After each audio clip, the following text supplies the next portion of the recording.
But Josh and Sam, they're really close friends of mine. He's a firefighter. He's a lieutenant. And she is a photographer, and that's her studio over there. Oh, nice.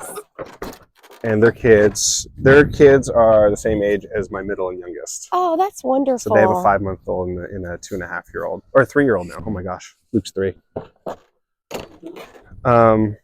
Whoa.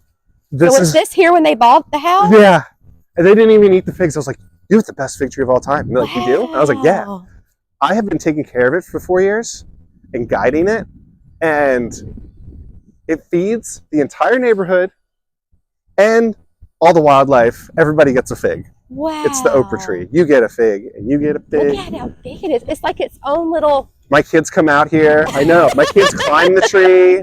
Like, I leave these lower branches so so the kids can pick their own figs. Yeah. You just come out here and it's a Celeste. So you're thinking end of July, beginning of August, that 3 weeks there, it's just pumping out figs.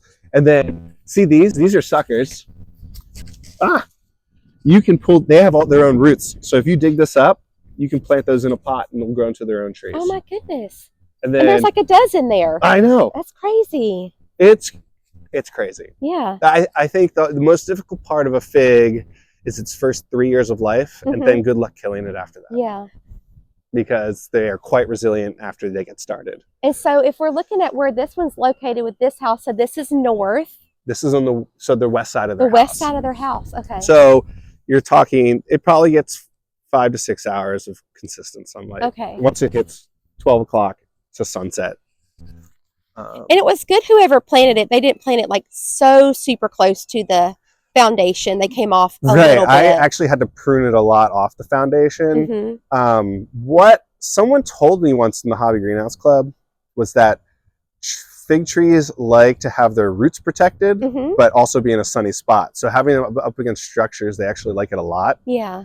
Because it keeps their roots cool, but their plant sunny. Warm. My dad has his planted around his little well house. Yeah. And so he's got them on like all the corners of the well house, and they've done so good there. I guess because they're protected, but then they're also in the winter they're kind of getting that warmth off of the brick, off of the well house. Yep. I mean, I think it speaks leagues to anyone who plants things near their home because you get that thermal radiant heat from a structure. Now, what about like with my dad's figs, they're starting to kind of show some signs of disease. I know they haven't been kept up as well as this one has, but like what is the most disease? Like what do you see with older fig trees, like with the disease? What do they usually get? Oh, like his are starting to get like, I don't know, algae or not algae, but like lichen. Lichen, like, so that sign, when you have like that Spanish moss or like other lichens that are growing on the fig tree itself, it's actually okay. Okay. It's a sign of good air quality, actually. Okay, it just looks bad. It just looks bad. Yeah. But it's not hurting the tree. The tree might be sick with something else. Okay. And it's not getting enough coverage, and it's not pushing out leaf growth. Right. So the lichen has a place to hold and grow. Okay. So it's a sign that the tree's sick, but it's not making the tree sick. Okay. Does that make sense? Yeah, that makes sense. Definitely makes sense. Other diseases, a lot of times, majority of trees have fig mosaic virus, and it happens in the beginning of the year. It's hard to grow. It kind of causes deformation of the leaves. It makes the leaves susceptible to heavy sun exposure. It usually grows out of that after a certain age. The other disease I see here in humid climates is fig rust. Oh, okay. And fig rust is when it's basically like you see the browning of the leaves prematurely, not fall.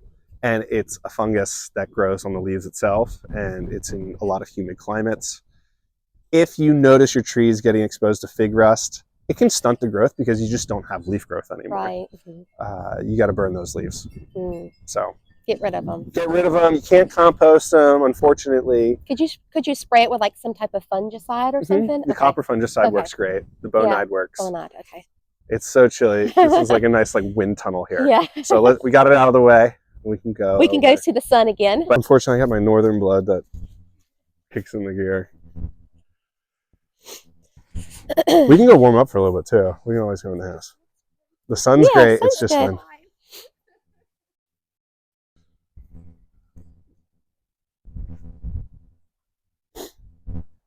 It's my raised beds. Those are so cute. Yeah, I know. And then this is like what I had as a bocce court. I wish I played more bocce, but I think I'm going to plant more trees because that's my MO. Now it's Phil's Figs Lane. I know. This is my space.